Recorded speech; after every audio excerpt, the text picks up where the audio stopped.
lesão corporal, ele some, né? Coitado. Continuando falando da lesão corporal, estou falando das lesões corporais graves. Eu disse que é lesão grave se resulta na sua incapacidade por mais de 30 dias para suas ocupações habituais, se resulta perigo de vida, se resulta perda parcial, que é a mesma coisa que debilidade. Se na sua prova cair essa palavra debilidade, é lesão grave. Debilidade quer dizer perda parcial. A perda de um dedo, lesão grave. Perda de todos, lesão gravíssima. Ok? Outra situação que causa ou que caracteriza a lesão grave. Se a lesão resulta em aceleração de parto. Por conta da lesão, a mulher ganhou um bebê antes da hora. Lesão grave. Professor, se por conta da lesão ela aborta. Lesão gravíssima.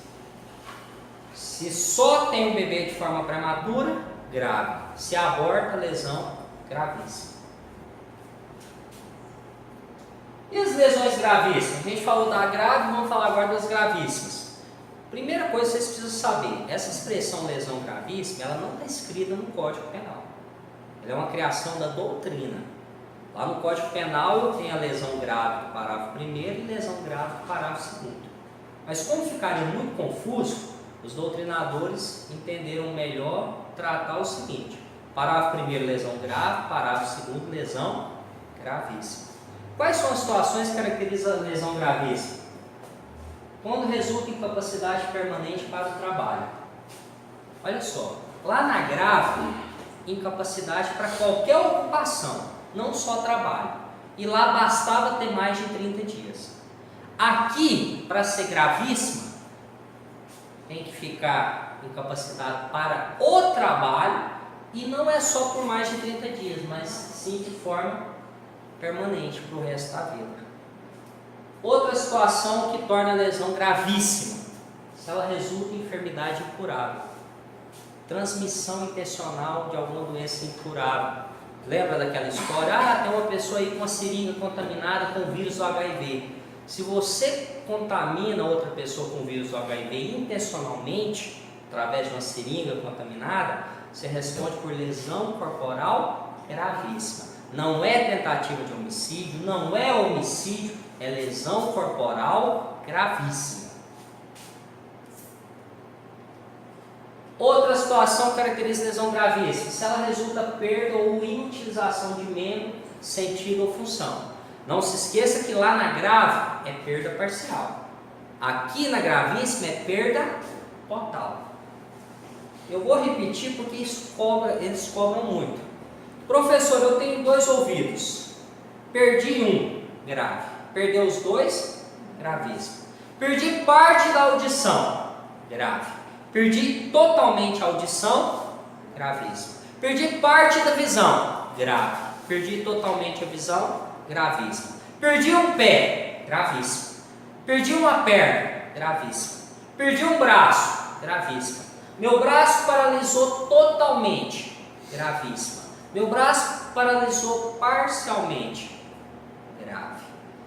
Perda parcial, grave. Perda total, gravíssima. Professor, eu não entendo. O senhor fala perda parcial grave, perda total gravíssima. Por que você perdeu uma mão só é considerado gravíssimo e não grave, sendo que eu tenho outra?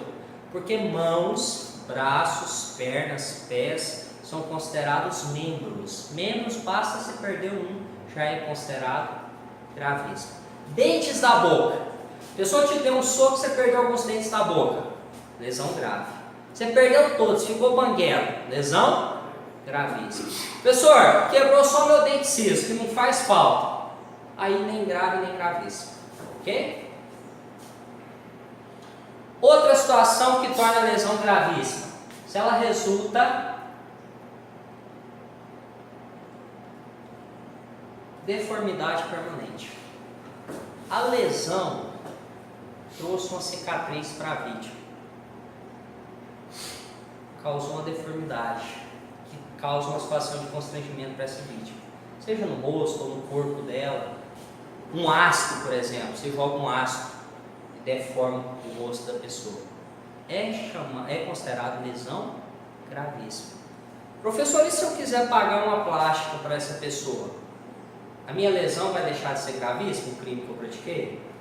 Se consertar o rosto dela, vai. Agora, detalhe, ela não é obrigada a aceitar a cirurgia.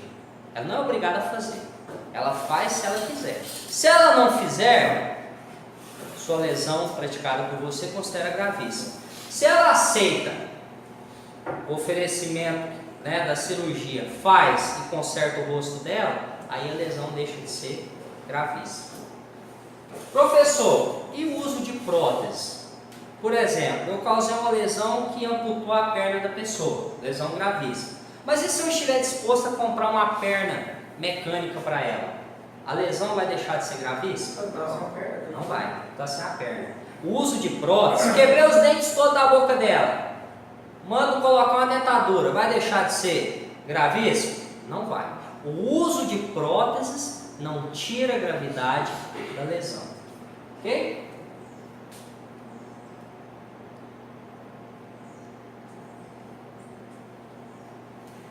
É também lesão gravíssima se a lesão resulta em aborto.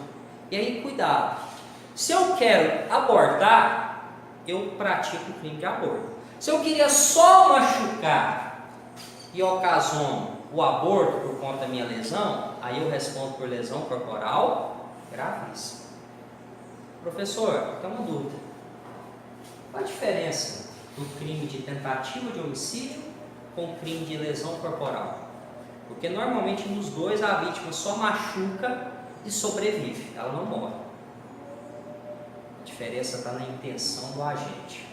Se eu queria matar a pessoa, mas não consegui matar porque aconteceu algo que eu não esperava, algo alheio à minha vontade, a arma falhou, a vítima correu, alguém pulou e tomou a arma de mim, aí eu responderei por tentativa de homicídio.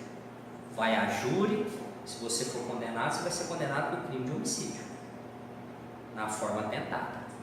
Agora, na lesão, desde o início, estava muito claro que eu não queria matar, eu só queria machucar. Então, o que define se vai ser tentativa de homicídio ou lesão corporal é a intenção do agente. Claro que esse negócio de intenção é muito subjetivo. Se você perguntar para o criminoso, você queria matar ou queria só machucar? O que ele vai responder? Ainda mais se ele já tiver conversado com o advogado. Só machucar. Por isso que é analisar todo o contexto. Qual foi a arma que ele usou? Ah não, foi uma 12? Não, foi uma faquinha de serra, um estilete? Se foi, fica mais fácil encaixar a tese de que ele queria só machucar. Agora se foi uma 12, se foi um potão, aí fica mais para quê? Para tentativa de homicídio. O histórico, será que existiu um lance de ameaça entre eles? Tudo isso é observado na prática. Agora, pode ser que o cara vai a júri acusar de tentativa e lá no júri desclassifica, ele prova que foi só lesão? Acontece demais isso. Ok? Professor, outra diferença. Qual a diferença do homicídio com o crime de lesão corporal seguida de morte? Ambos a vítima morre. Homicídio vai a júri, lesão corporal seguida de morte não vai a júri. Mais uma vez a intenção do agente. Se eu queria matar, fui lá e matei, homicídio.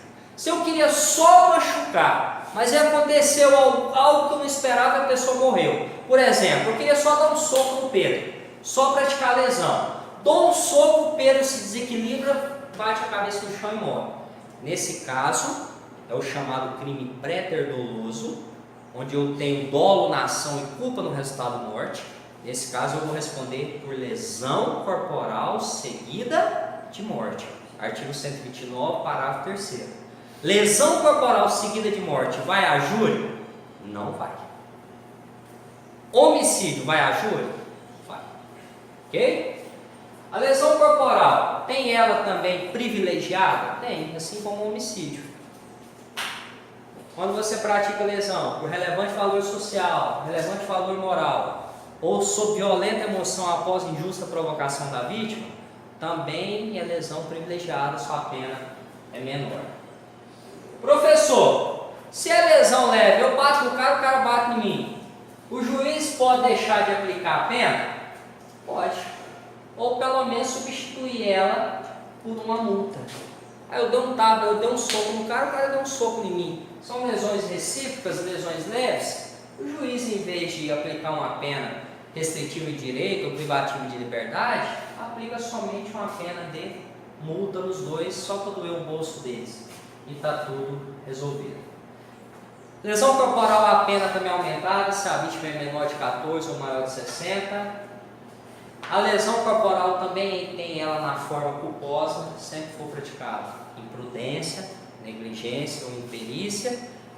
A pessoa não morreu, só machucou, lesão corporal culposa.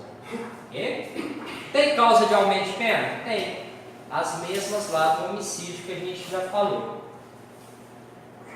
Tem um perdão judicial também, professor? Tem. Fui dar uma ré no carro, fui negligente, não vi se meu filho estava atrás, atropelei ele.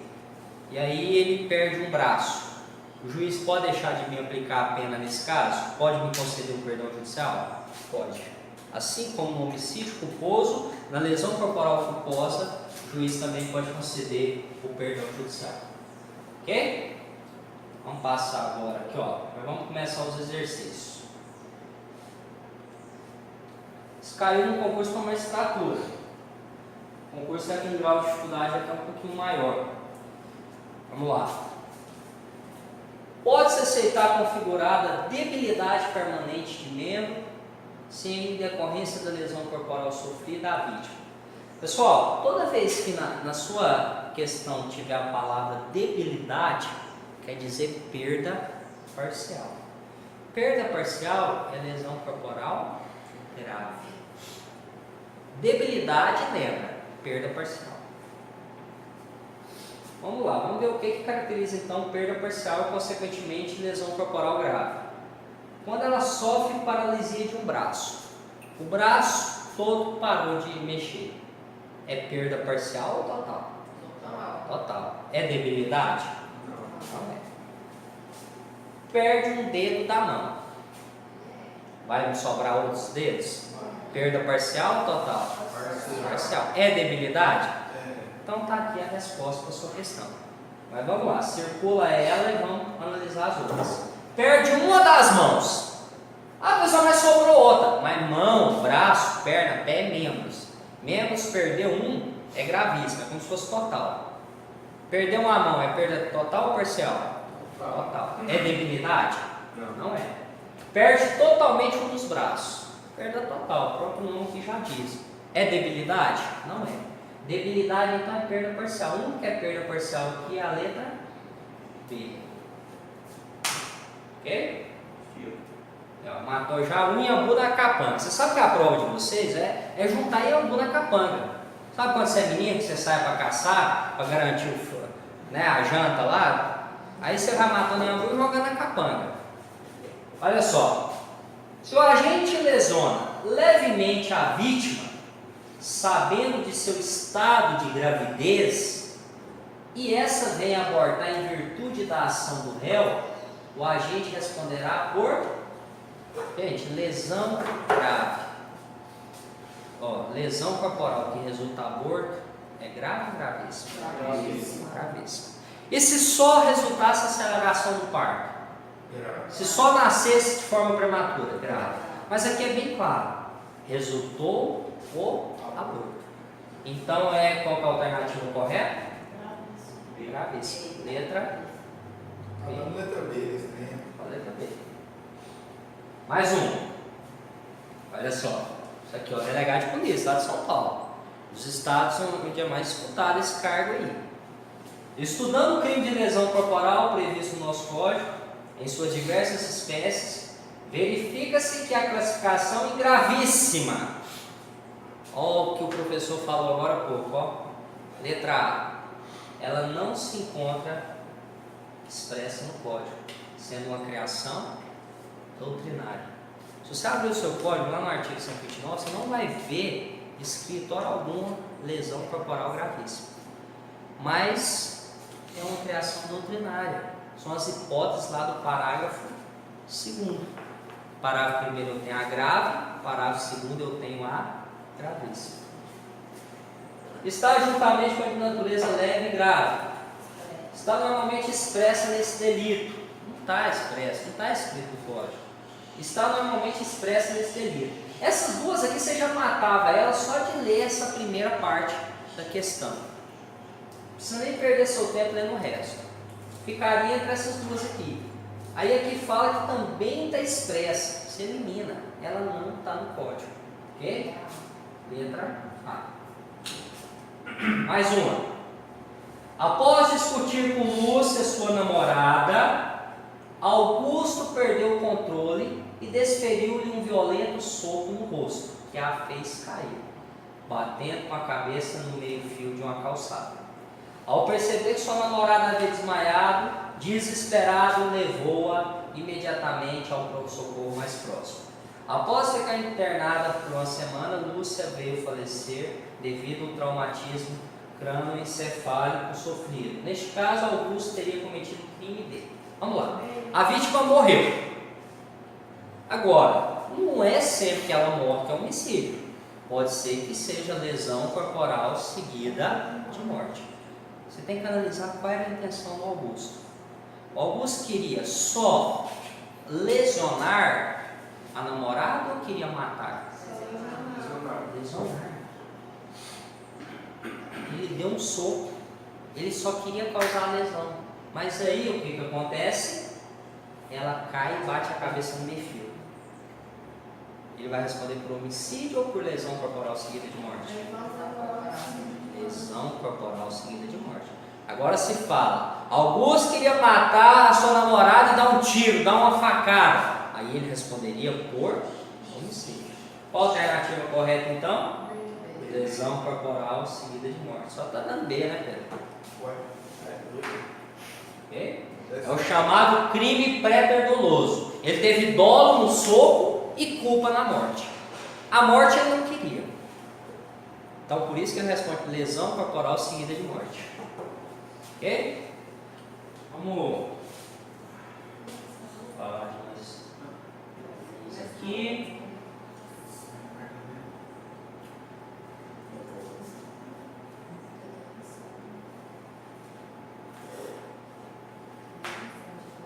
Pessoal, crime de rixa.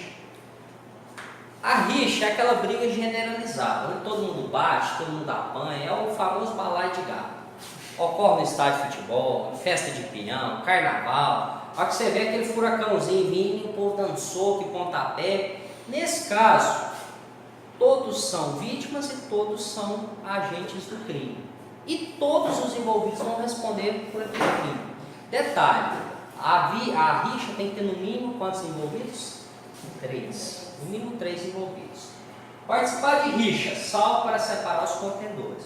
Se você entra ali para separar, deixa disso, você não comete crime. Agora se você entra, começa a apanhar, fala, se eu estou apanhando, eu vou bater também. Aí você já está envolvido na rixa, aí você responde também. Exceto um caso, que tem doutrinador que entende que se você entra para separar, mas aí o pessoal começa a bater, e para não morrer, por exemplo, você tem que reagir, aí você poderia alegar uma legítima defesa. Aí era excludente de licitude, você não responderia pelo crime. Mas vamos lá. Isso aqui é a rixa, ó. Professor, se essa rixa, um dos envolvidos ali sofre uma lesão grave, ou ele morre, identifica quem causou aquela lesão, aquela morte. Aí essa pessoa responde por aquele crime. Uma lesão grave, ou a morte, ou homicídio. Não identificou? E aí? O que vocês acham? Todos respondem. Professor, e se identificou e nós que sobramos? Aquele que identificou responde pelo homicídio. Você que só estava participando da rixa, responde pela rixa, mas na forma qualificada, que tem uma pena maior, lá do parágrafo 1. Então, se você participa de uma rixa, ninguém sofre lesão grave, ninguém morre, rixa simples, no caput do artigo. Se alguém morre ou sofre uma lesão grave, rixa qualificada, parágrafo 1. Ok? Vamos ver mais um pouquinho agora.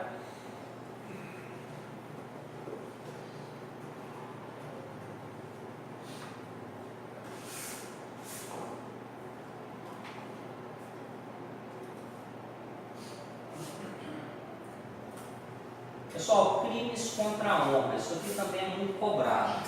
Nós temos 3 crimes contra a honra: calúnia, difamação e injúria. São 3 crimes, apesar de terem semelhança, são distintos. E as pessoas tratam eles como se fosse a mesma coisa. Então vamos lá, vamos começar a falar da calúnia. O que é a calúnia, professor? A calúnia é quando você acusa a pessoa de praticar um crime sabendo que aquilo é mentira. Detalhe: calúnia não basta você chamar a pessoa de ladrão.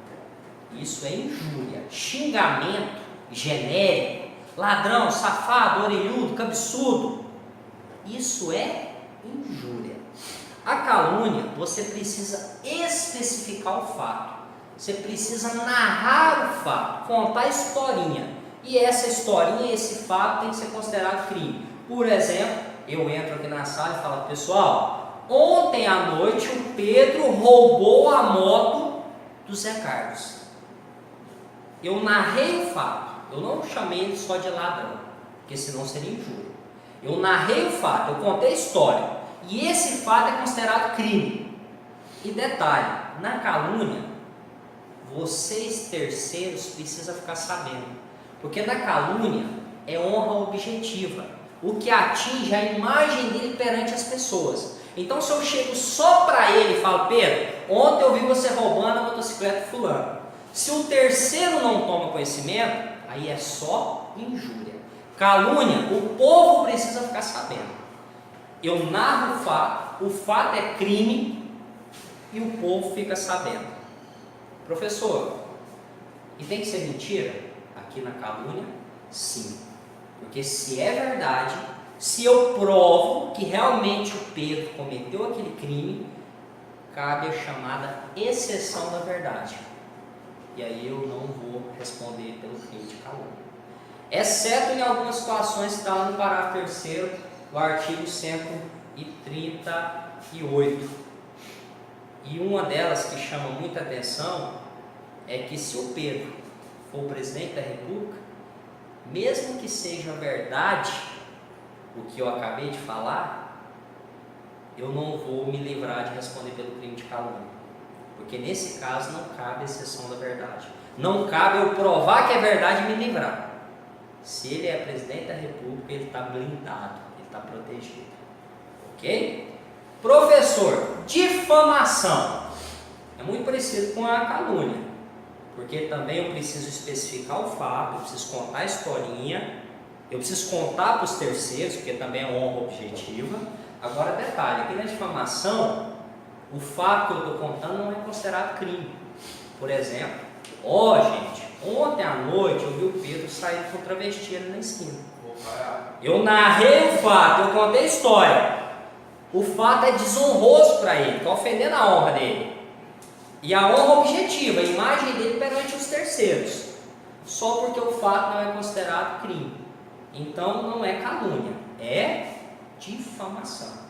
Professor, isso foi uma contravenção penal, crime anão.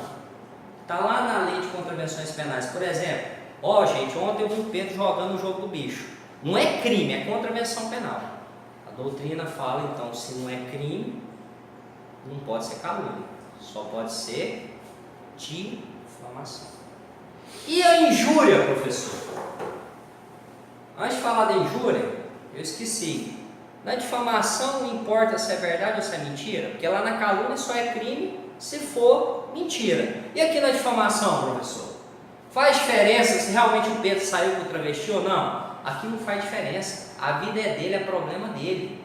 Não interessa se é verdade ou se é mentira. Se eu estou difamando ele, eu respondo pelo crime. Exceto, e é isso que vai cair na sua prova, em uma situação. Na difamação eu só admito a exceção da verdade, eu só admito a possibilidade de eu provar que é verdade e não responder pelo crime em uma situação. Se o Pedro for um funcionário público e a difamação, o fato narrado dizer respeito às funções dele. Por exemplo, gente, ontem eu vi o Pedro, motorista da ambulância da prefeitura, usando a ambulância da prefeitura para sair com um travesti. Ele é funcionário público. fato diz respeito às funções dele. Então, nesse caso, mesmo se tratando de difamação, se eu provo que é verdade, admite a exceção da verdade, eu não respondo pela difamação. Justamente pode cair uma questão dessa na prova de vocês. Fulano é policial, usou a viatura para sair com a prostituta. Você que está contando a história, você pode usar a exceção da verdade. Se você provar, você não vai responder pelo crime. Por quê? Mesmo sendo difamação, no único caso que cabe a exceção da verdade, quando o difamado é funcionário público e o fato diz respeito à função dele. Existe uma possibilidade enorme de cair numa questão dessa. Eu estava olhando as provas, quando fala desses crimes contra a honra, a questão que mais cai é essa. Essa exceção aí na difamação, o fato do cara ser funcionário público. Pessoal, mas mesmo ele é funcionário público, mas o fato não tem nada a ver com a função dele. Gente, o Pedro trabalha na prefeitura, mas ontem, lá no horário da folga dele, ele saiu com a prostituta. Se eu provar que é verdade, cabe a exceção da verdade? Não cabe. Porque apesar de ele ser funcionário público, o fato dizia respeito às funções dele? Não tinha nada a ver. Ok? Então, tem que ser funcionário público e o fato dizer respeito às funções dele. Essa aí, gente, é quase certeza que vai cair. Ok?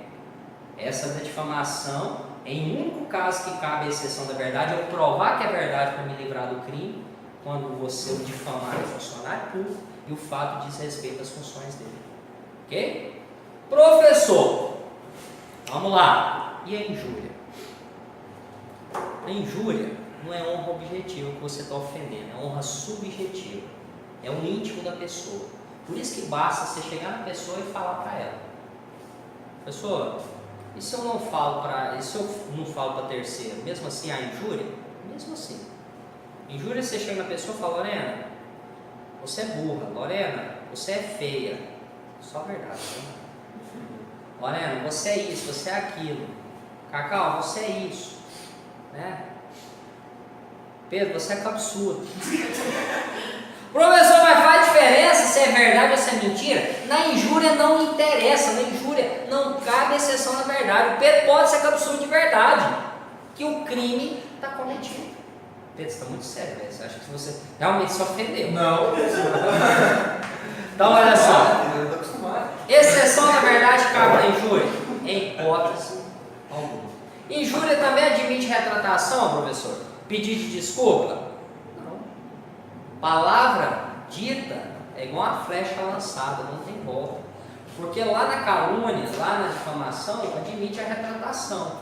Se você formaliza um pedido de desculpa, por exemplo, eu caluniei alguém, mas eu solto uma nota no jornal explicando, né, pedindo desculpa, falando que aquilo eu me equivoquei, eu menti, tudo bem. Extingue a minha punibilidade, eu não vou ser punido. Agora, na injúria, não admite retratação, não admite pedido de desculpa. Falou, está falado, o crime já está consumado. Ok? Uma questão também que pode cair na prova de vocês, porque está muito ligado também à profissão. Pior do que você caluniar alguém, pior do que você acusar alguém falsamente de praticar um crime, é quando você leva essa história ao conhecimento das autoridades policiais. Você chega a fazer um boletim de ocorrência, você chega a propor ação penal. Nesse caso, se você leva essa calúnia ao conhecimento das autoridades policiais, você não vai responder só por calúnia, não. Você vai responder por um crime mais grave, que é a chamada denunciação caluniosa, artigo 339. Então, se na sua prova estiver falando que alguém acusou a outra de praticar um crime, que isso é mentira, mas lá no enunciado estiver falando que essa pessoa inclusive acionou as autoridades policiais, aí o crime que ela cometeu não é só calúnia, é denunciação caluniosa, que é um crime mais grave. Professor, mas e se ela levou ao conhecimento do delegado algo que não é considerado crime? Por exemplo, ela foi lá no delegado falar que o vizinho dela está de rolo com a outra vizinha. Adultério é crime? Não é. O delegado, então, vai ser denunciação caluniosa? Não vai, vai ser um mero crime de difamação. Professor, a mulher foi lá na delegacia falando que a vizinha dela está prostituindo lá na rua. Prostituição não é crime. Então também não é denunciação caluniosa. É tão somente difamação. Ok? Isso aqui vai cair, viu, gente? Não vai cair. Vamos lá. Vamos rapidinho agora passar para os crimes contra o patrimônio. Porque existe uma possibilidade enorme também de cair algo nesse sentido. Mas antes disso, deixa eu só explicar uma diferença aqui de dois crimes que provavelmente vocês já sabem a diferença, mas vamos lá, vamos reforçar. Existe o crime de injúria racial e o crime de racismo. A injúria racial, né, o que é injúria? Eu expliquei agora há pouco. Você ofender uma pessoa, você xingar ela. Agora, tem a injúria racial, que é mais grave ainda. Quando esse xingamento, essa ofensa, tem cunho preconceituoso. Pessoal, mas se tem cunho preconceituoso, não é crime de racismo? Não necessariamente. Existe a diferença da injúria racial com o crime de racismo. A injúria racial, você ofende uma pessoa em específico. Lorena, você é uma macaca. Por conta da cor da sua pele, você é isso. Nesse caso, não é racismo, é injúria racial. Lembra daquele episódio com o goleiro Aranha que foi jogar lá no Grêmio, na arena do Grêmio? Aí a torcedora chamou ele de macaco. Como foi a ofensa dela? Foi direcionada para ele em específico?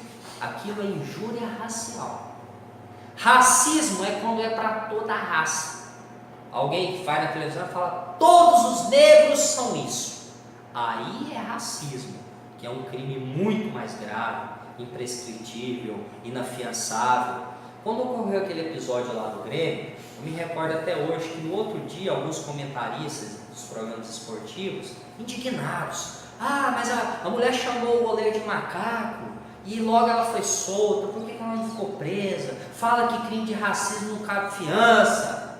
E aí eu até mandei uma mensagem, tá? Para o programa era ao vivo, tinha um WhatsApp, mandei uma mensagem explicando, falou: ela foi solta, não ficou presa porque aquilo não foi racismo, foi injúria racial. Injúria racial admite fiança. Injúria racial, ela pode responder o processo de liberdade. E ainda expliquei, a diferença é que na injúria racial, ela ofende uma pessoa em específico. No racismo, ela ofende toda a raça. Possivelmente cai também algo relacionado a isso nível. Ok? Crimes contra o patrimônio, pessoal. Nós vimos agora crimes que atentam contra a pessoa. Vamos ver agora crimes que atentam contra o seu patrimônio, seus bens materiais. O primeiro deles é o furto, artigo 155. O que é você furtar algo? Você subtrai uma coisa que não é sua, tem que ser uma coisa móvel, não tem como ter furto de imóvel, tem como ser... Furto é só aquilo que você pode carregar. Então não tem como você carregar um lote, né? Tem como você carregar uma fazenda. Mas tem como você carregar um carro, um relógio, um celular. Então, furto é quando você subtrai coisa móvel, que é de outra pessoa, não é coisa sua. Por exemplo, se o seu carro é apreendido numa blitz, ele está preso lá no pátio da polícia, e você entra lá e retira o seu carro, não é furto. Por quê? O carro já não era seu, mas você vai cometer outro crime, que você está fazendo justiça com as próprias mãos. Mas furto, não. Ok? Subtrair coisa móvel, alheia de outra pessoa. E detalhe, no furto você não usa nem violência, nem grave ameaça. Se você tem que dar um soco, dar um pontapé, dar um pescoção para tirar a coisa da pessoa, aí é um crime mais grave, que é roubo. Se você aponta uma arma, o assalto é roubo. Usou violência, usou ameaça para tirar a coisa, é roubo. Artigo 157. Furto, 155, é quando você tira sem violência ou sem ameaça. Ou você pega escondido, ou a pessoa até te entrega, te empresta, fala: você pode usar aqui na minha frente. O camelô, por exemplo. Posso olhar a mercadoria? Pode. Aí aproveita que o dono se distrai, Isso é furto, Ok? Agora, usou violência, usou ameaça e é roubo. Professor, e se o senhor, por exemplo, empresta o livro, permite que eu leve para sua casa, o senhor fala para me devolver amanhã, permite que eu saia da sua vigilância e eu não devolvo, é furto? Não. Aí é o crime de apropriação indébita.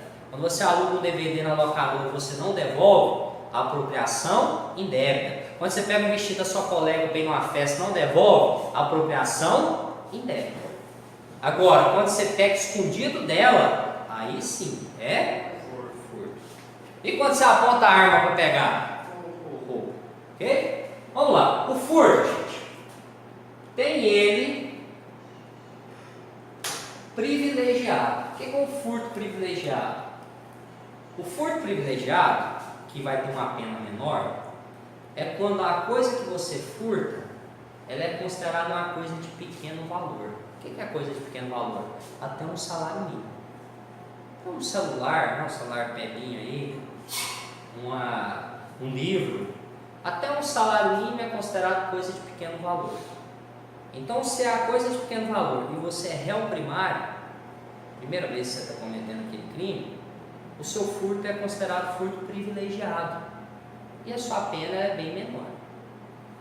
Agora, pode ser que a coisa que você está furtando, ela não vale praticamente nada. O valor dela é insignificante.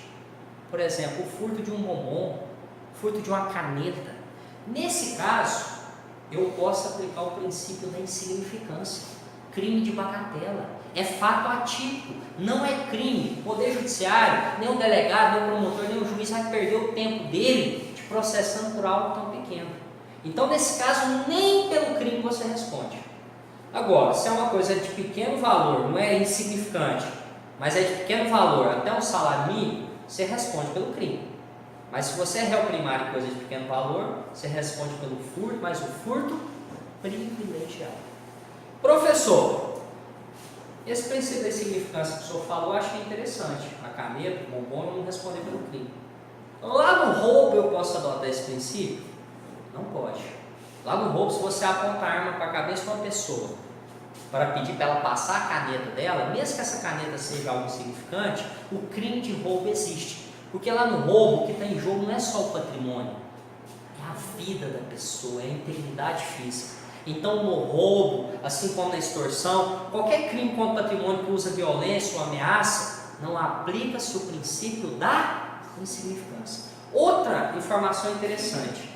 Você sabia que no furto, lá de acordo com o artigo 181, se você furta de ascendente para descendente, ou vice-versa, ou entre cônjuges, não vai ser punido? Você sabia que aquela história da esposa que vai lá na carteira do marido, não deveria estar contando isso, né? Mas vamos lá. A esposa que vai na carteira do marido, ó, cinquentinha, 100, isso é furto. Mas como é praticado entre cônjuges, não vai ser punida essa esposa. Entre pai e filho, filho e pai, também não vai. Exceto se o seu pai tem 60 ou mais anos de idade. Professor, e se eu chamo um colega para furtar a casa do meu pai? Você não vai responder. Mas o seu colega é filho do seu pai? Ele responde. Ok? Isso aí também normalmente cai muito, viu, gente? Vamos lá, voltando a falar do furto. Professor, eu já ouvi falar de um tal de furto famélico. Furto para matar a fome. É crime, não é? Como que é isso aí? Depende. Não é todo furto para comer que é furto famélico. Furto famélico é aquele furto que você furta realmente com uma precisão, num estado de necessidade. Ah não, a mãe está desesperada, os filhos estão ali morrendo de fome, e ela precisa furtar o alimento, porque senão o filho vai morrer de fome. Nesse caso, é furto famélico. É excludente de licitude porque teve um estado de necessidade. Ela vai responder? Não vai responder pelo crime. Ah, furtou a latinha de sardinha. Não vai responder, porque aí eu aplico o princípio da insignificância, crime de bagatela.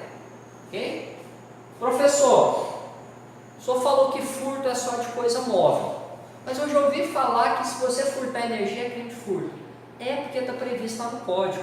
O Código Penal equipara a coisa móvel à energia. Então o famoso gato, a gambiarra, é considerado furto de energia, o gato net. Tudo isso, apesar de teoricamente não ser uma coisa móvel, o Código Penal equipara a coisa móvel. Então você responde como furto de energia. Outro furto muito interessante, pessoal, é o furto noturno. O que é o furto noturno? Quando você furta aproveitando-se do repouso das vítimas, por exemplo, aproveita que as pessoas estão dormindo, adentro na residência e furto, meu furto é considerado noturno. Então ele tem uma pena maior do que o furto simples. Professor, furto noturno é aquele praticado à noite? Não necessariamente. Se está rolando uma festa lá na casa, 3 horas da manhã, está todo mundo acordado, você furta algum objeto lá, não é furto noturno. Por quê? Não havia repouso. Você não aproveitou que as pessoas estavam descansando. Agora, por outro lado, o pessoal trabalha o dia todo, a noite toda, dorme durante o dia todo. Aí você aproveita que eles estão dormindo, durante o dia, sol rachando, adentra na casa deles e furta. Pode ser considerado furto noturno? Tem alguns autores que entendem aqui perfeitamente. O furto. Tem situações que vão qualificar ele, consequentemente, vai ser considerado um furto mais grave? Tem. Quais são elas? Quando o furto é praticado com destruição ou rompimento de obstáculos, subtração da coisa.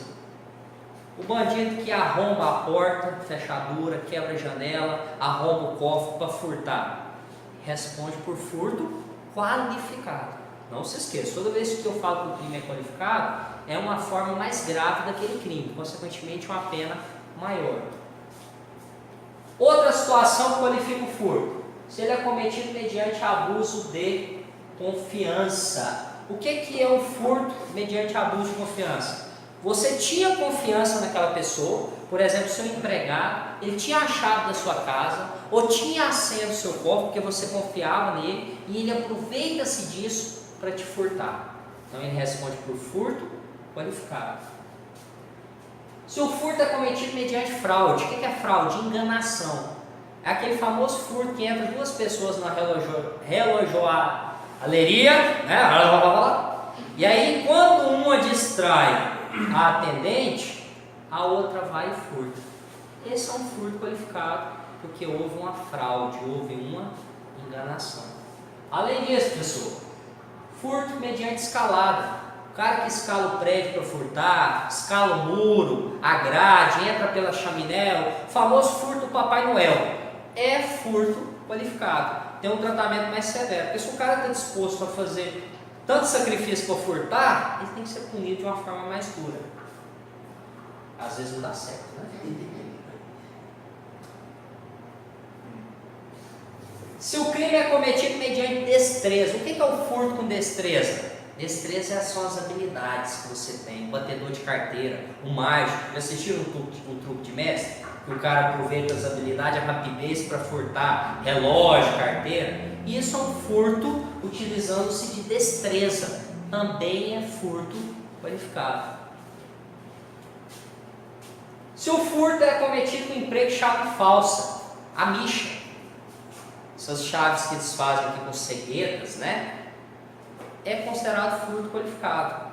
Ou se a pessoa pega, por exemplo, a sua chave original e tira uma cópia sem a sua autorização, também é considerado furto qualificado. Outra situação qualifica o furto, se ele é cometido mediante concurso de 2 ou mais pessoas.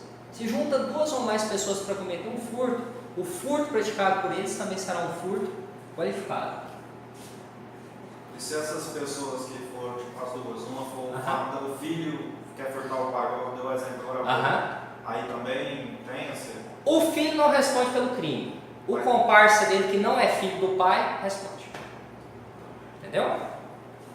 O filho não é punido, o comparsa é. Com essa qualificadora? Com essa qualificadora. Professor, tem lá do parágrafo 5º ainda, que isso aqui também acontece mais. Furto de veículo automotor, gente, vamos mandar para outro estado. Furto aqui em Goiás, manda para Bahia ou vice-versa. É furto que tem um tratamento mais duro. É um furto qualificado. Para quê? Para tentar combater essa prática.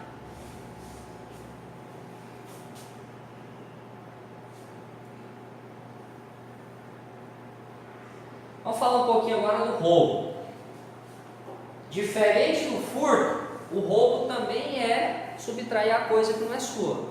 Mas aqui no roubo, ou você usa violência ou você usa ameaça. Assalto é um crime e roubo é outro? Não, gente, é a mesma coisa. Assalto é a mesma coisa que roubo. Ok? Professor, no roubo eu uso da violência ou da grave ameaça. E o roubo tem ele próprio e impróprio. O próprio é esse, tradicional. Eu dou um pescoção para tirar sua carteira ou aponta a arma para você me entregar. Esse é um roubo próprio. E o que vem a ser o roubo impróprio? O roubo impróprio era para ser um furto. Você queria pegar a coisa escondida sem a pessoa ver. Mas aí quando você está saindo com a coisa, a pessoa vê e fala, opa, ladrão! E aí você precisa reagir, apontar e falar, fica quietinho. O que era um furto acaba se tornando um roubo. É o chamado roubo impróprio. Esse roubo impróprio não admite tentativa. O roubo próprio admite. Ok?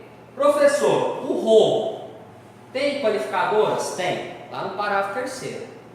Se para roubar você causa uma lesão grave ou mata a pessoa para roubar, que é o latrocínio, é o roubo qualificado. O latrocínio vai a júri, professor? Quem mata para roubar vai a júri? Não vai a júri. Mas é um crime que a pena é de 20 a 30 anos. Um dos crimes com a pena maior. Só não é maior do que extorsão mediante sequestro que causa a morte, que é de 24 a 30. Professor, mas o roubo tem causa de aumento de pena? Tem.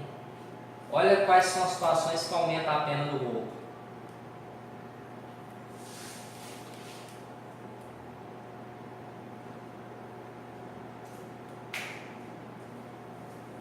Se o roubo é praticado com arma. Não é todo roubo que é praticado com arma. Às vezes você domina a pessoa, dá um pescoção nela sem arma. Roubo, mas é um roubo simples. Agora, se eu aponto a arma, aí é roubo qualificado. E detalhe, possível pergunta da prova. O uso de simulacro para praticar o roubo é possível? É. Mas esse simulacro, essa arma de brinquedo, ela aumenta a pena do roubo? Eu posso usar ela para aumentar a pena do roubo? Sim, pode. Pior que não. Pior que não. O simulacro ele é possível de você praticar roubo, mas eu não posso considerar essa arma de brinquedo como uma causa de aumento. Esse já é o entendimento da jurisprudência. Então o simulacro é usado, pode se usar para praticar o roubo, mas você responde só por roubo simples. Não tem a causa de aumento por você usar aquela arma, porque aquela arma na verdade é uma arma de brinquedo. Roubo que é praticado com concurso de 2 ou mais pessoas. É roubo qualificado? Não é roubo qualificado, mas é um roubo que tem aumento de pena. A pena é aumentada quando 2 ou mais pessoas estão envolvidas. Lembre-se que, professor, se junta eu e meu amigo para roubar o meu pai, eu vou me livrar daquela pena igual o senhor disse?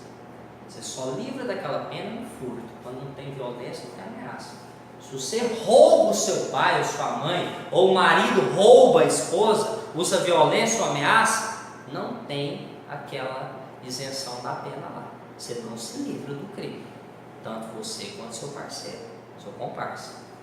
Se o roubo é praticado contra a pessoa que está em serviço de transporte de valores, os carros fortes, a gente vê, vira e mexe, os caras roubam, detonam os carros na rodovia aí, aquilo é um roubo que não aumente pena.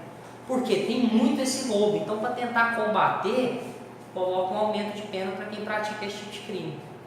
Roubo de veículo para mandar para outro estado, também é um tipo de crime que tem demais. Então tem aumento de pena para quem pratica esse tipo de crime, para tentar intimidar, para tentar combater.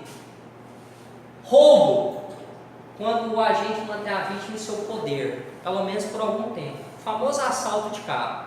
Eu aponto a arma na sua cabeça, entro no seu carro, fico 1 hora rodando ali com você, depois eu te deixo lá na rodovia. É um roubo qualificado. Por quê?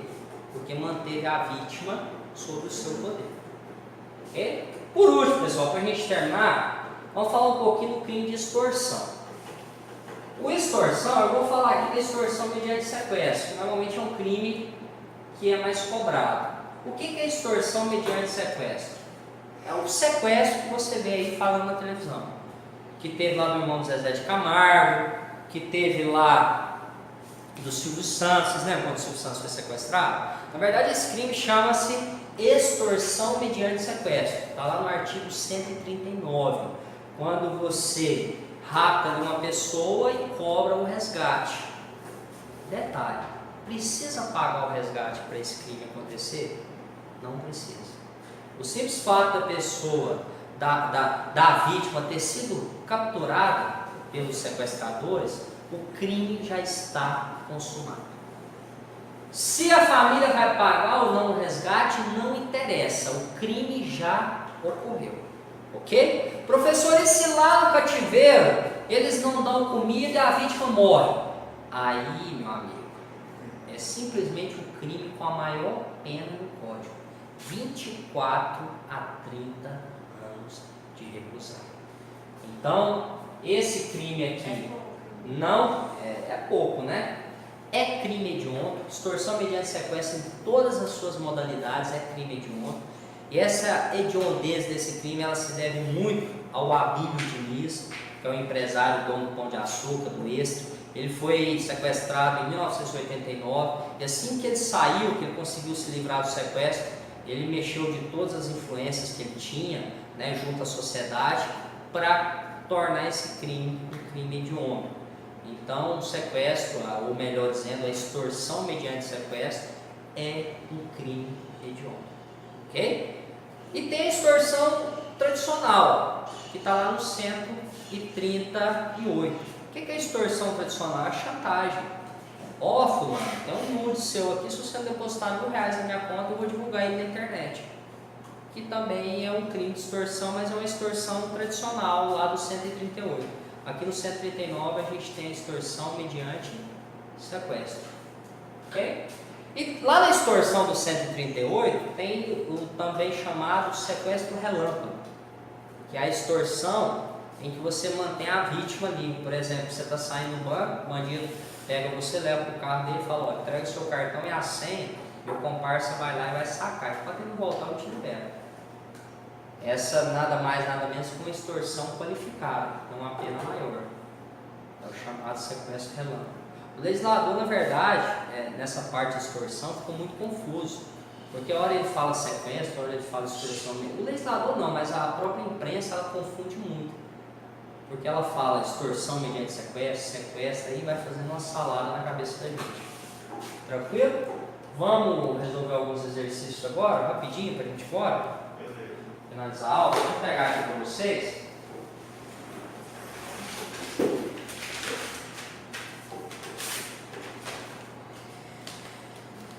Eu tenho aqui algumas provas que foram aplicadas. Todas foram provas extraídas de concurso. Nós vamos responder junto. Vocês querem fazer uma? Responder junto, né?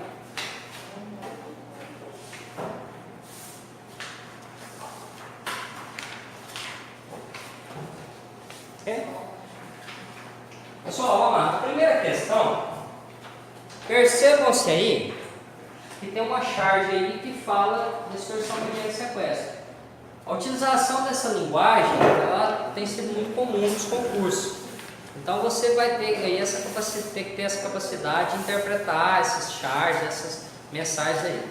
Aí tem um texto aí, né, se vocês quiserem pular direto lá para o enunciado, por conta do nosso tempo, e aí depois em casa vocês podem ler o texto, ok? Vamos lá direto para o enunciado, vira a página aí.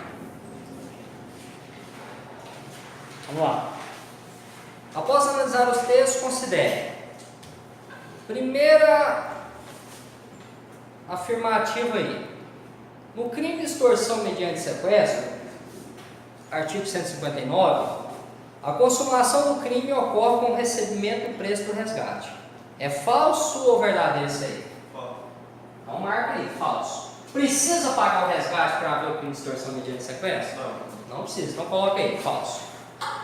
Número 2. A extorsão é qualificada quando o crime é cometido mediante a restrição da liberdade e essa condição é necessária para a obtenção da vantagem econômica, também conhecido como sequestro relâmpago. Eu disse agora há pouco, sequestro relâmpago, você pega a vítima, mantém ela lá no carro, até o cara ir lá e sacar o dinheiro. Tá correto isso aí? Tá ou não? Sequestro relâmpago não é realmente isso que está dizendo aí?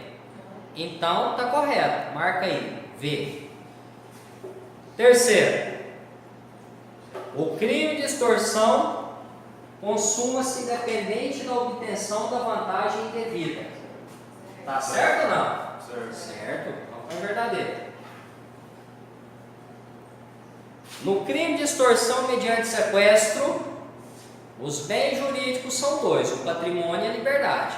Até aí tá certo, gente. O que está errado, que eu não falei para vocês, é esse trecho final. Trata-se, portanto, de crime simples. Na verdade, não é crime simples, é crime complexo. Qual a diferença do crime simples com o crime complexo? Quando o tipo penal protege um bem jurídico apenas, por exemplo, o homicídio, só protege um bem jurídico, a vida, aí é crime simples. Quando protege mais de um bem jurídico, no caso a extorsão, o patrimônio e a liberdade, igual lá no latrocínio, que é a vida e o patrimônio, toda vez que o tipo penal protege mais de um bem jurídico, eu digo que esse crime é um crime complexo. Então o que está errado aí é esse trecho final. Em vez de estar crime simples, deveria estar crime complexo. Então você coloca também F de falso. Número 5. De acordo com o artigo 1º, inciso 4 da Lei 8.072/90, o crime de extorsão mediante sequestro constitui crime hediondo, tanto em sua figura simples quanto em suas figuras qualificadas. Está certo isso aí? Todo crime de extorsão mediante sequestro é tratado como crime hediondo. Guardem isso na cabeça de vocês. Então, está correto o que se afirma apenas em qual que é a letra?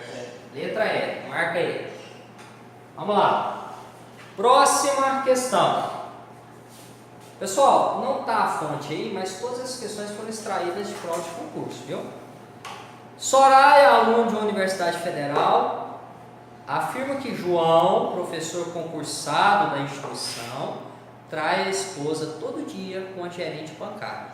A respeito do fato acima, é correto afirmar que Soraya praticou o crime dele. Deixa eu dar uma dica para vocês, concurseiros aqui. Antes de você ler as alternativas, tente fazer uma reflexão sobre o enunciado. Tenta puxar aí na sua mente todas as informações que você sabe sobre esse assunto.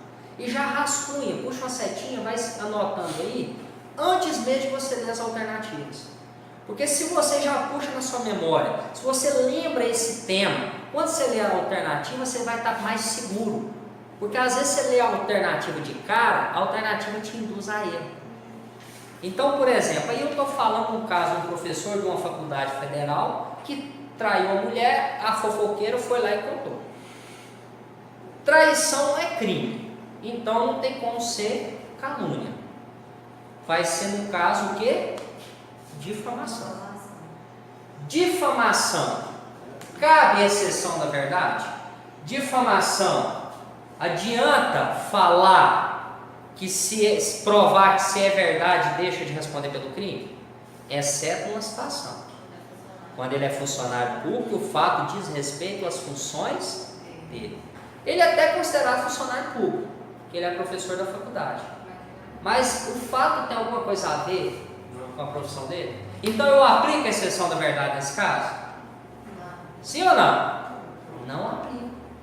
Olha só. Tudo isso é raciocínio antes das alternativas. Agora lê a alternativa para você ver se a sua resposta está mais fácil. O problema é que às vezes a gente lê de cara a alternativa e a alternativa nos confunde. Vamos lá, vamos ver se vocês acertam isso aí, você me ajuda.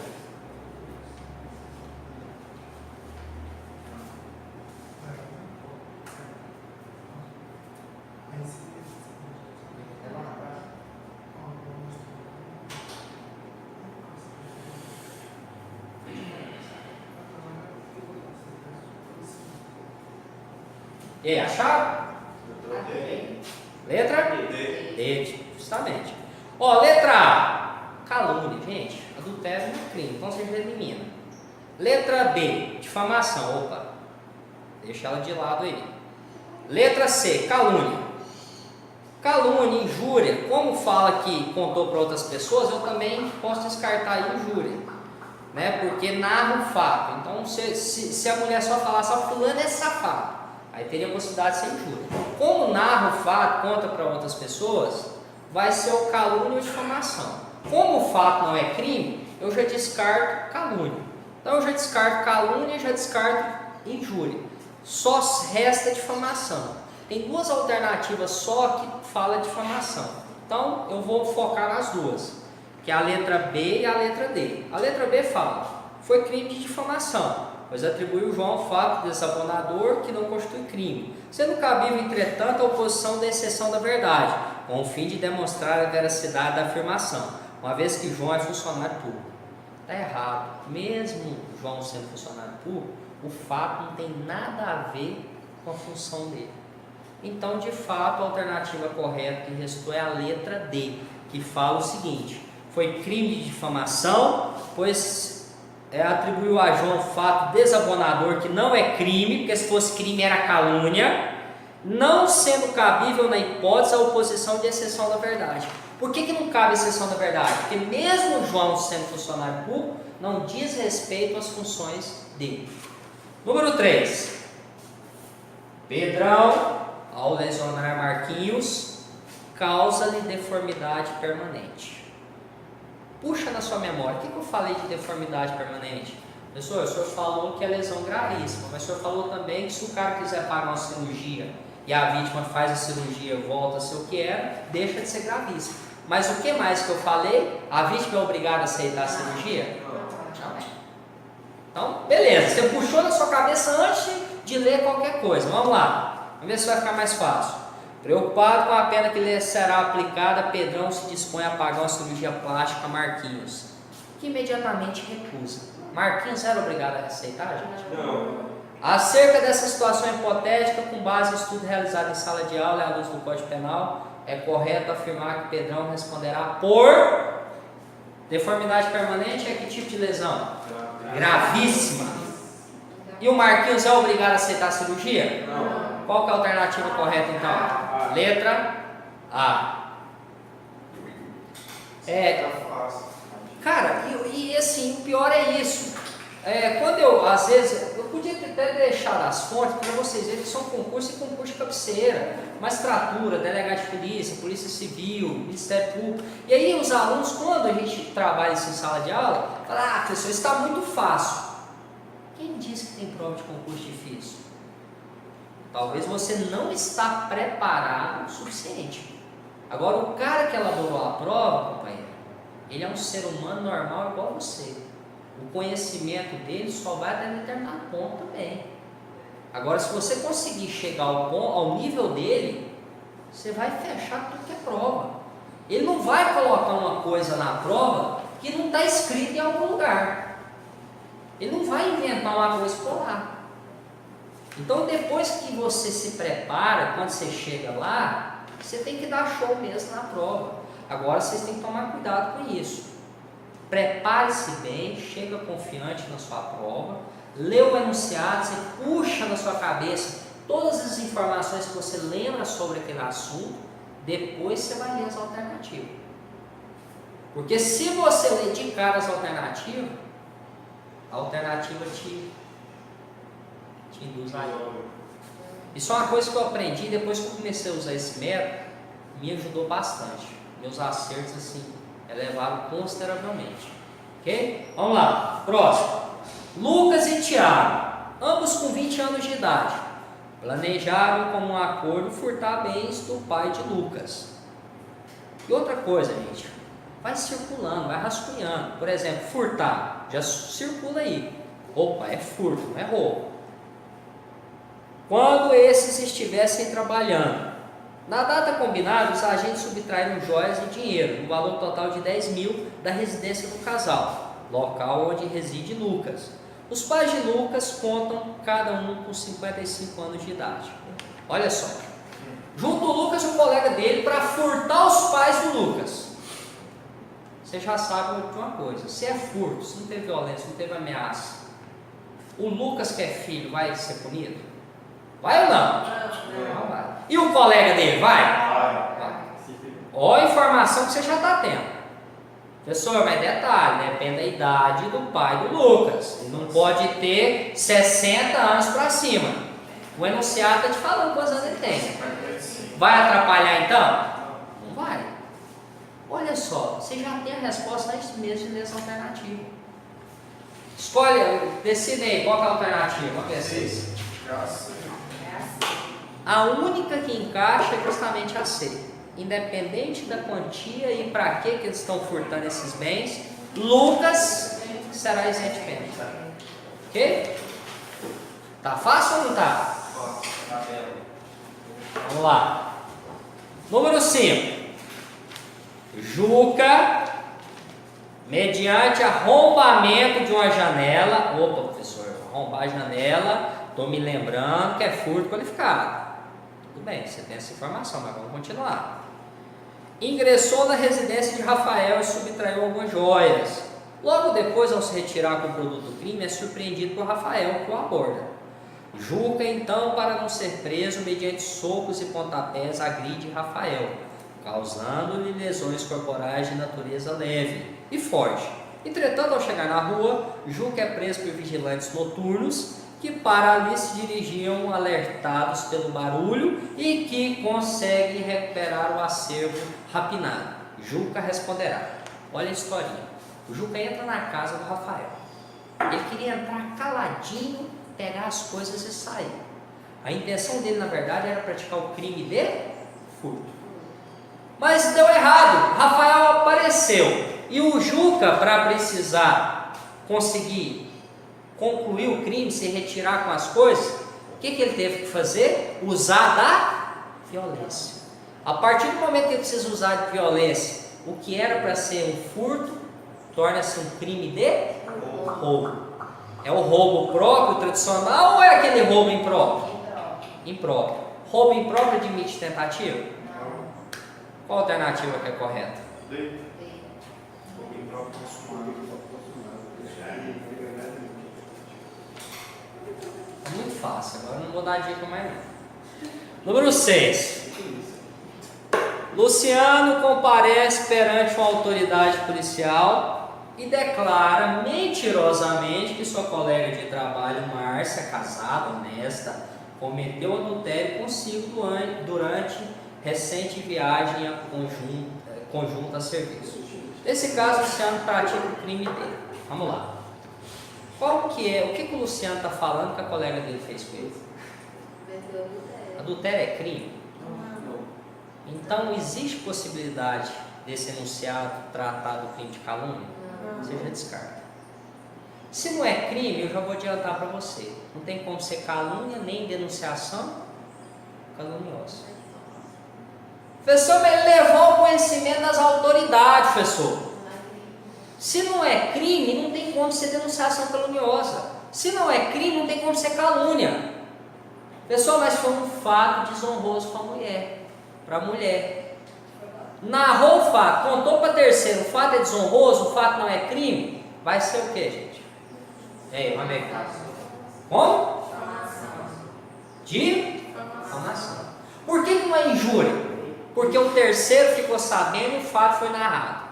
Por que não é calúnia? Porque o fato não é crime. Por que não é denunciação caluniosa? Porque o fato também não é crime. Só sobrou o que? Difamação. Muita gente erra essa questão porque marca denunciação caluniosa.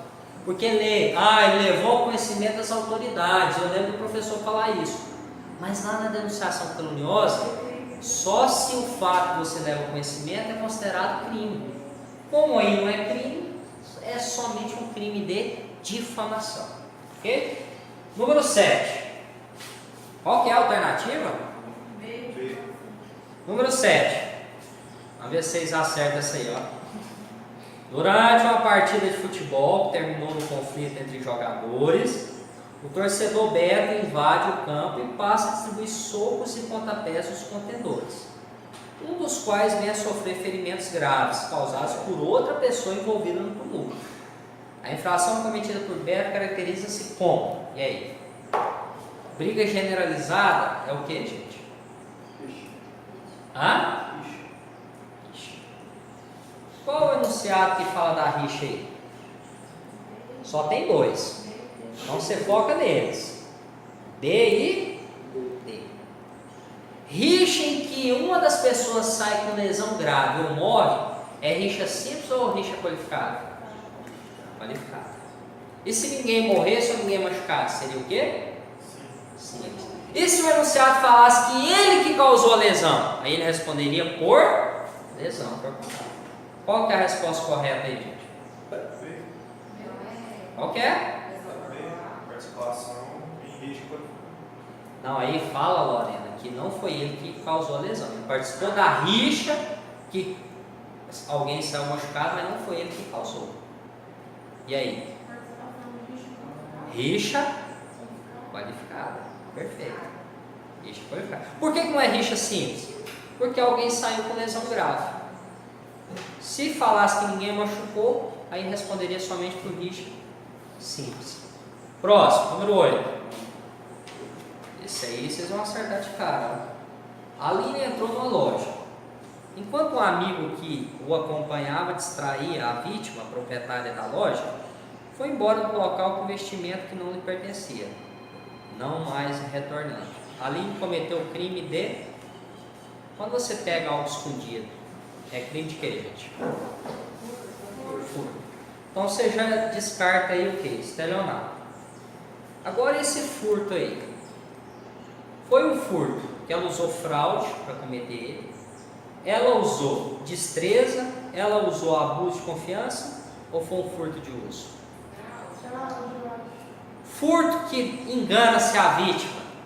Seu comparsa distrai a vítima ali, fica conversando com ela. É furto com utilização de quê? Fraude. Qual que é a resposta correta? Letra A. Mais um aí, ó. Estudando o crime de lesão corporal, esse vocês já responderam, né? Podemos pular aí. Respondeu aqui no slide? Estão lembrados, né? Qual que é o correto? Letra A. Número 10 também vocês já responderam. Número 11. São 11 aí, vamos ver. Vocês, alguém lembra? Ricardo é negro e jogador de futebol profissional. Durante uma partida é chamado pelos torcedores do time adversário de macaco e lhes são atirados bananas no meio do gramado. Caso sejam identificados os torcedores, é correto afirmar que, em tese, qual o crime que eles cometeram? E aí, ó. Não é racismo, não?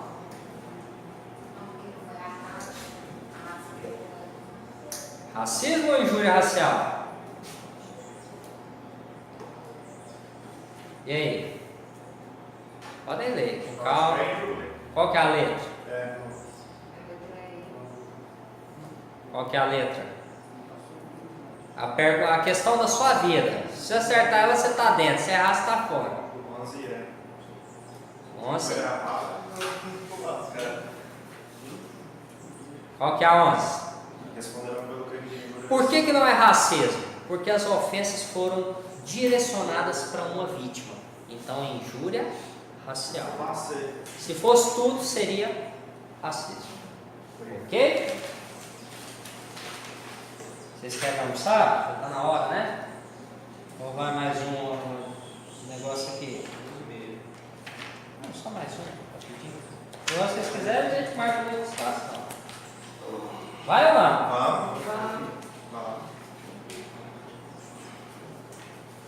Mais um aqui.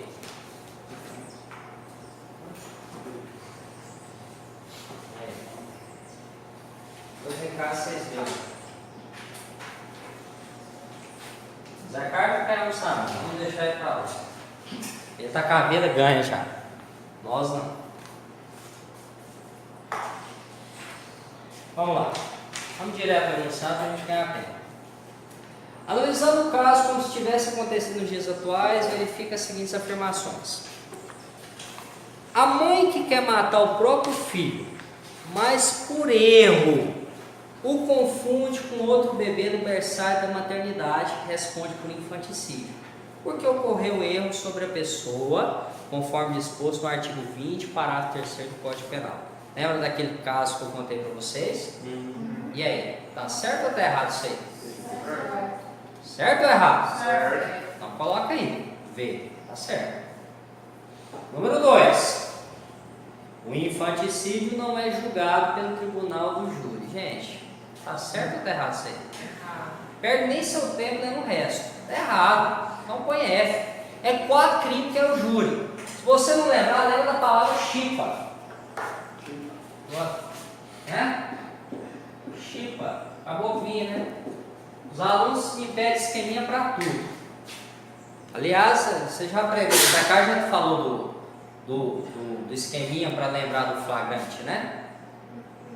As meninas sabem. É, o Flamengo. Às vezes a gente confunde, fala rápido, né? E vocês vão falar muito. Oh, o senhor está preso em flagrante. Já pensou se você for anunciar a prisão em flagrante lá do criminoso, fala, você está preso em flagrante, infeliz, Flamengo, cheirinho. Engraçadinho, né? Tá zoando. Isso é coisa de vascaíno. Olha só. Então, para não confundir, para não errar flagrante mais, lembra do Flamengo.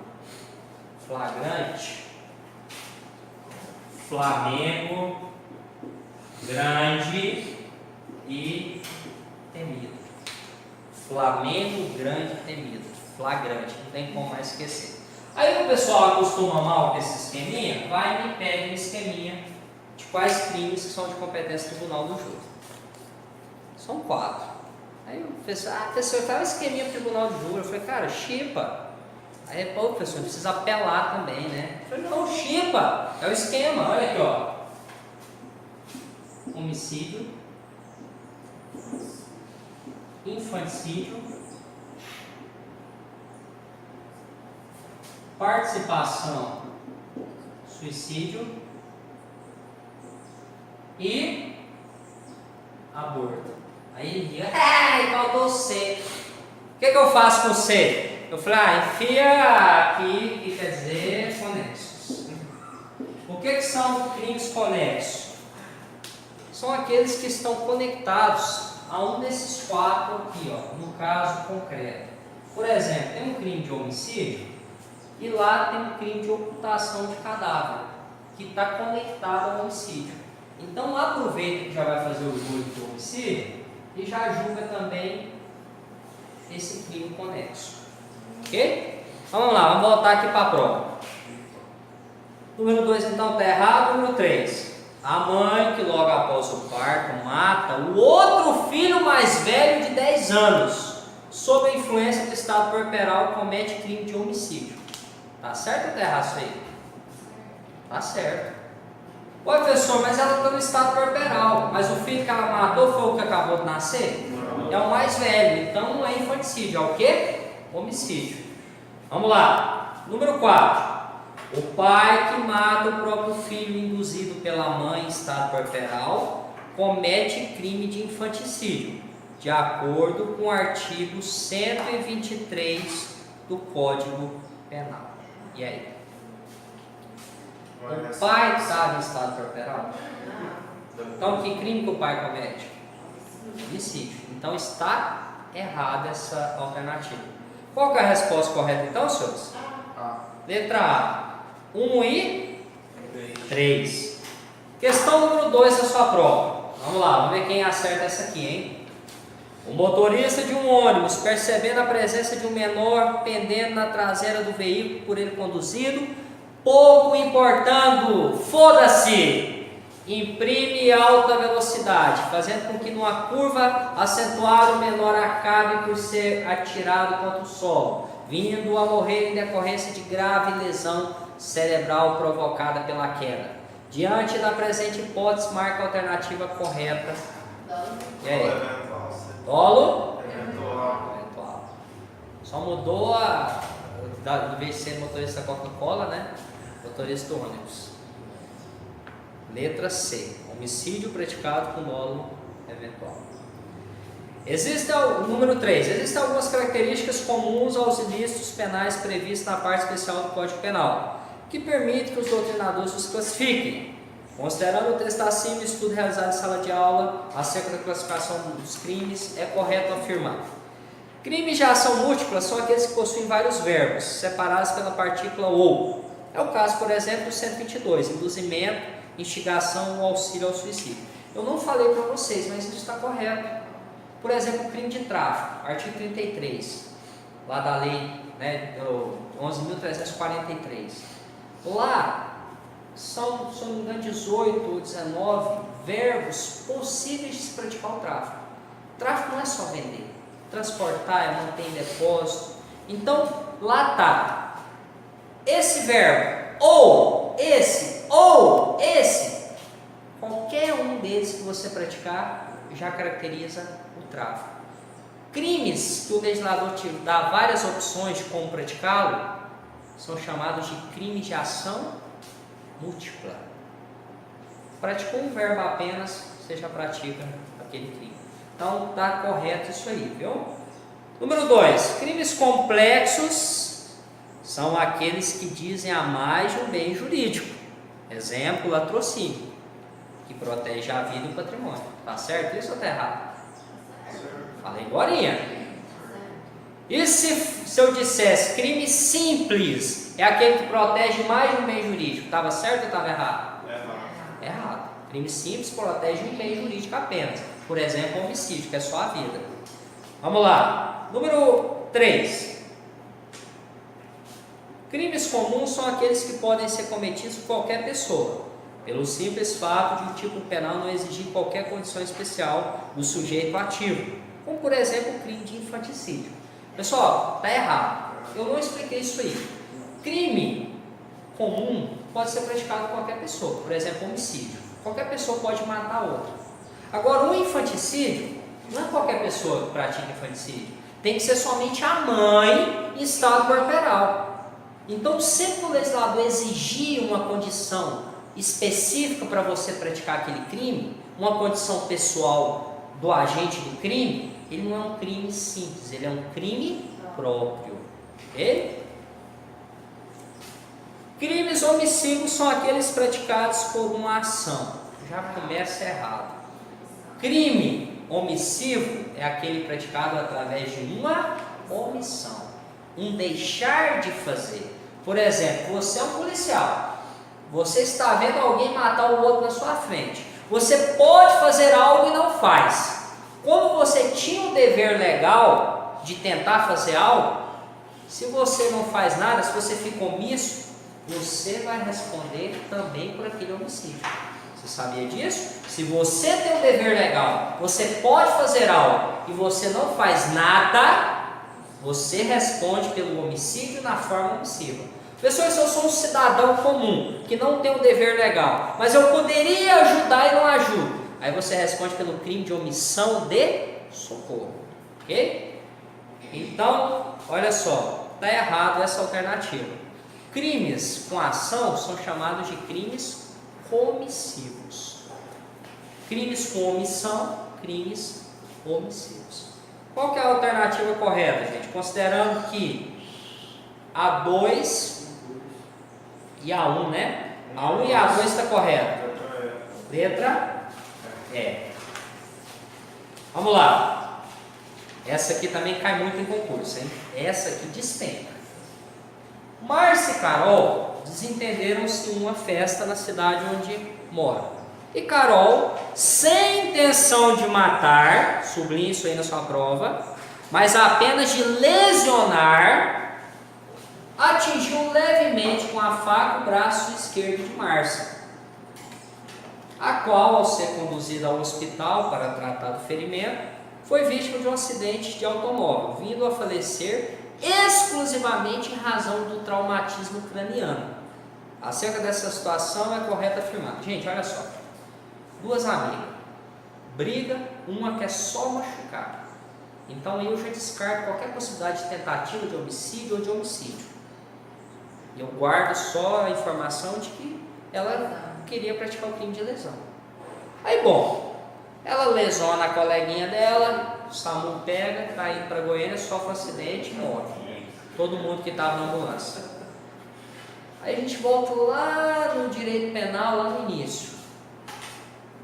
o resultado foi causado de forma direta por essa menina que deu uma facada na perna da outra? A amiga dela morreu por conta de quê? Acidente. Ela teve alguma coisa com a morte, então? Então, ela, em hipótese alguma, ela vai responder por esse homicídio. Ela vai responder pelo mal que ela tinha causado aqui, na festa. Aqui ela queria só machucar ou ela queria tentar matar? Machucar. Então, se é só lesionar, qual é o crime que ela cometeu? Qual a alternativa que é correta aí? Letra B. Deve responder apenas pelo delito de lesão corporal. Número 5. Olha só, essa aí também foi distraída de concurso, hein? A induziu a gestante B a provocar aborto em si mesma. E ela provocou. Em outra situação, C executou aborto em D. Gestante com o seu consentimento. Então eu tenho duas historinhas. Numa, o A convence a gestante a provocar aborto nela própria. No outro caso, eu tenho a situação do C que comete aborto no D. Aí deixa eu dar uma dica para vocês. Essas enunciados que tem letra, às vezes confunde muito a nossa cabeça. Então pega essa letra e coloca um nome aí. Por exemplo, vamos lá. A. Vamos pôr de Ana. Então escreve aí, Ana. Induziu a gestante B. B de quê? Bianca? Bruna? B de quê? Fala aí. Bia. Então coloca aí. Ana induziu a gestante Bia. Não fica menos confuso a cabeça da gente? A provocar aborto em si mesma. E ela provocou. Uma outra história, C. Carlos. Aí, Carlos. Executou aborto em D. Daiane. Ok? Olha aí, fica mais fácil você entender. Então vamos lá, vamos às alternativas. Não há concurso de pessoa nos dois casos. Gente, toda vez que eu tenho mais de uma pessoa envolvida no crime, é concurso de pessoas. Ou também chamado de concurso de agentes. Então essa afirmativa está correta? Tá ou não? Tá ou não, gente? Então vamos lá. No primeiro, letra B. No primeiro caso, Ana é partícipe de Bia no crime de autoaborto. E no segundo, Carlos é autor de outro crime, ou seja, de provocação de aborto com o consentimento da gestante. Teoricamente está certo. Então puxa a setinha aí. Puxa a setinha. Não marca ainda não. Vamos lá. Letra C. No segundo caso, C, né, no caso Carlos, responde por crime de autoaborto. Gente, crime de autoaborto é só a gestante, só ela praticar nela própria. Então, ninguém pratica autoaborto no seu gestante. Inclusive, é um crime de mão própria, só ela que pratica. Então, tá correto isso aí? Tá errado, né? Letra D. No primeiro caso, Bia responde por outro crime que não é o de autoaborto.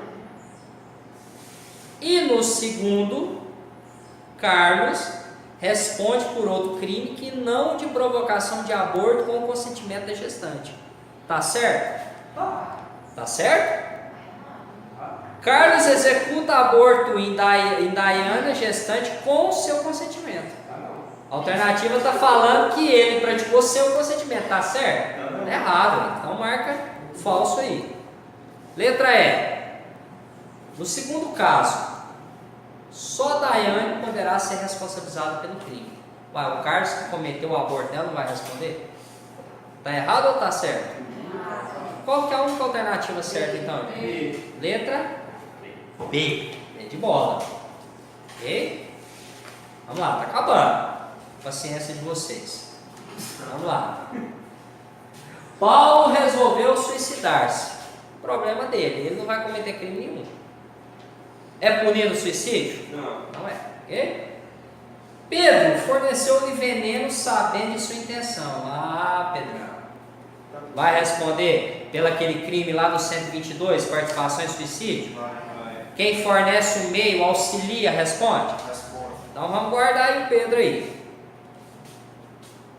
Paulo contratou João para, sabendo tratar-se de veneno, injetar-lhe a referida substância, que ocasionou a morte. Nesse caso, vamos lá, nós temos 3 pessoas. Nós temos o Paulo que suicidou, nós temos o Pedro que vendeu o veneno sabendo que ele ia suicidar, e nós temos o João que aplicou o veneno sabendo que ele queria morrer. Vamos dar nome aos bois aí. O Paulo que suicidou responde por algum crime? Não. O Pedro que vendeu responde por qual crime? Auxílio. E o João que injetou? Homicídio. Qual alternativa que encaixa nisso aí? Letra? Olha o Zé Amor da Capanga. Vai colocando. Vai dar o frito daqui a pouco. Leonardo, inspirado pelo filme Velozes e Furiosos, resolve participar com seu veículo automotor de disputa automobilística clandestina, racha, realizada em plena Avenida Aroeira, nesta desenvolvendo velocidade exagerada. No momento da disputa, Leonardo perde o controle do seu veículo e atinge Marcelo, que não suporta os ferimentos e vem a óbito. Diante da presente hipótese, com base no estudo em sala, qual que é? Teve uma divergência aqui, não é divergência, o professor explicou que dependendo do caso poderia até caracterizar a culpa consciente, mas considerando-se que o enunciado deixasse bem claro, foda-se, que ele pouco se importou, que ele não estava nem aí. Que tipo de homicídio que seria? Doloso por dolo? Ok? Número 8. Qual que é a alternativa então? C. Letra C. Número 8. O agente para livrar um doente sem possibilidade de cura, de graves sofrimentos físicos e morais, pratica eutanásia com o consentimento da vítima. Gente, eutanásia, você responde por homicídio? Responde ou não? Responde. Mas que tipo de homicídio que é? Privilegiado. Porque você agiu por relevante valor. Matar por ato de compaixão é relevante valor moral. Matar achando que está fazendo bem para a sociedade, valor social. Matar por ato de compaixão ou matar o estuprador da filha, relevante valor moral. Matar porque está cego de raiva, sob o domínio de violenta emoção após a injusta provocação da vítima. Mas todos os 3 é homicídio privilegiado. Qual a alternativa que é essa questão aí? Letra? Privilegiado, já que agiu por relevante valor moral, que compreende também os interesses individuais do agente, entre eles a piedade e a compaixão.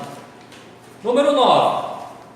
Uma gestante sóbria, não estava bêbada, estando na direção do seu veículo automotor, colida culposamente com um poste, causando em razão do impacto sofrido o aborto. Pessoal, lembra daquele lance que eu disse? Que todo crime existe na forma dolosa, mas só alguns também existem na forma culposa. Mas ele só vai existir na forma culposa se estiver expresso na lei, se estiver escrito. Quando a gente falava do aborto, em algum momento eu disse para vocês que existe aborto culposo? Você vai pegar o código, você vai ler a lei e não vai achar hora nenhuma falando que existe aborto culposo. Então ele é um crime que só existe na forma dolosa. Só pratica ele se você tem a intenção. Essa gestante que estava dirigindo, por mais que o enunciado fala que ela foi imprudente, talvez ela estava em alta velocidade, talvez ela fez uma ultrapassagem no local indevido, talvez ela furou o sinal, mas por mais que ela seja imprudente, imprudência caracteriza que tipo de crime? Crime culposo. Existe aborto na forma culposa? Se o enunciado deixa bem claro que ela não tinha intenção de praticar o aborto, e o aborto só existe na forma culposa, ela vai responder por algum crime? Qual que é a alternativa correta? Letra D. Ok? E a última do dia, da noite, da madrugada. Pergunta da sua aprovação. Vamos lá. concurso é assim, viu? Você tem que valorizar cada pergunta. E aí eu dou uma dica para vocês também. Melhor, daqui a pouco eu faço uma página geral das dicas aí. Vamos lá. Analise essas duas hipóteses isoladas. Primeiro, o agente matou um indivíduo que estuprou sua filha menor. Que tipo de homicídio que é ele, gente? Relevante valor moral. Homicídio privilegiado. Quem mata o estuprador da filha ou mata por ato de compaixão, homicídio privilegiado, relevante valor moral. Número 2. O agente que é traficante de drogas matou seu concorrente para dominar o comércio de drogas no bairro. Olha só, o cara matou o chefe do carro para ficar no lugar dele. Aquele lance lá de quem mata para assumir o lugar do outro é motivo o quê? Quem lembra? O vice-prefeito que mata o prefeito para ficar no lugar dele. Motivo torpe, motivo vil, motivo repugnante, motivo que causa nojo. Então, nesse segundo caso, eu tenho um homicídio qual? Homicídio praticado por motivo torpe é que tipo de homicídio? Qualificado. Então, no primeiro caso, eu tenho um homicídio privilegiado, por relevante valor moral, e no segundo, o homicídio qualificado, que matou por motivo torpe. Vamos continuar então. Relativamente ao crime de homicídio, escolha a opção que indique, respectivamente, em que tese cada uma das situações poderia significar um eventual júri. Qual a alternativa? Vocês estão sabendo, hein? Momento algum falou aí que é homicídio privilegiado, mas o homicídio privilegiado causa diminuição de pena. Ok? Pessoal, olha só, algumas dicas agora gerais para vocês concurseiros. Primeira coisa, uma dica que eu dou: quando você pegar a sua prova, o lance é aquela brincadeira mesmo que eu falei de acumular ponto e ir jogando os Iambu na capanga. Então, se você se deparar com aquela questão mais complexa, não perca muito tempo nela. Não perca. Pule, porque às vezes você perde aí meia hora, uma hora numa questão, entre aspas, impossível de ser respondida, e nesse tempo daria para você ter feito aí umas 10 mais fáceis. Então, não perca muito tempo nesse tipo de questão. Deixa ela por último. Você vai pulando as mais difíceis, responde todas as fáceis, depois você volta. Porque tem questão que é interessante. Tem questão que você vai bater o olho nela e vai saber a resposta. Você já marca. Tem questão que você vai ficar em dúvida entre duas. Então você puxa 2 pauzinhos nas duas alternativas. Tem questão que você vai ficar em dúvida em 3. Tem questão que você não vai ter noção de qual seja a resposta. Então você vai fazendo do início ao fim. Do início ao fim, responde todas que você sabe, depois você volta naquelas que você ficou em dúvida entre 3, 2, gasta um pouquinho a mais de tempo nelas, vai até o final, depois você volta naquelas que você ficou em dúvida entre 4, e por último você deixa aquelas que você não tem noção, porque essa, se o tempo tiver pouco, vai no chutômetro mesmo, ok? Essa é a primeira dica que eu dou. Segunda dica que eu dou: em hipótese alguma, você vai mudar a sua resposta na hora de passar para o gabarito. Em hipótese alguma, vocês estão me entendendo? Você gastou 10, 20 minutos para resolver a questão. O que te faz pensar que naqueles segundos na hora de passar para o gabarito, o seu raciocínio vai ser monstro, rápido, ao ponto de acertar a questão? É pedir para se lascar e depois ficar no remorso da moléstia. Não faz isso não, pelo amor de Deus. E atenção na hora de você passar para o gabarito. Tem gente que perde questão de bobeira. Cuidado, tranquilo, de boa. Ok? Dicas sobre, obviamente que na véspera do concurso, nada de empafar, nada de encher a cara. Hoje foi o último dia de preparação, vamos comemorar. Deixa, pelo amor de Deus, deixa se comemorar depois da prova. Depois da sua aprovação, você vai para a balada, vai tomar um trem, vai te dar uma dor de barriga, você vai acordar numa ressaca, não vai dar conta de fazer a prova. Você se preparou o ano inteiro, na véspera da prova você sai para comemorar, joga tudo pelo ralo.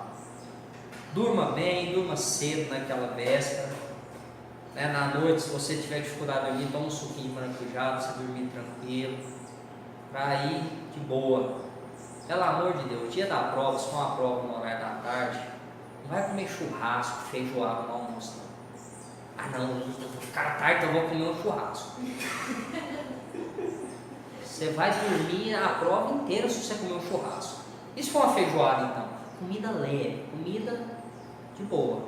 Está fazendo a prova, deu aquela travada, a mente está boa? Vai lá no banheiro, passa uma aguinha no rosto, leva uma garrafinha, um cereal, um bombonzinho e retoma sua vida. Ok? E a principal dica para a gente encerrar: não tem sonho impossível, não tem prova impossível. As pessoas que hoje se tornaram policiais, delegados, juízes, promotores, um dia estiveram onde vocês estão. Muitos saíram de uma situação precária, muitos contrariaram a lógica, muitos de fato escreveram a sua história. Então, se você tem um sonho, se você tem um foco, se você tem um objetivo, eu sempre falo, sonho é um lance entre você e Deus e ninguém mais. Basta você acreditar e Deus avalizar. Ninguém, nada é capaz de te impedir. Então, se vocês estão com esse sonho, se vocês estão com esse foco, coloque isso mesmo na sua cabeça. Não precisa nem ficar comentando para as pessoas. Concentra, foca no que você quer. Agora é aquela coisa, nada na vida é fácil. Quanto maior o seu sonho, maior o seu sacrifício, maior a sua dedicação, mais você tem que se entregar. Tem gente que sonha ser juiz, delegado, policial, mas não está disposto a fazer o sacrifício. Quer ficar rico, quer ficar bem, mas não está disposto a se doar para obter aquilo. Então não adianta. Quanto maior o sonho, maior o objetivo. E por último, independente da sua crença, coloque seus sonhos nas mãos de Deus, porque Ele não vai te permitir sonhar se não for para tornar seu sonho realidade. Pessoal, muito obrigado, foi um prazer estar com vocês e até a próxima.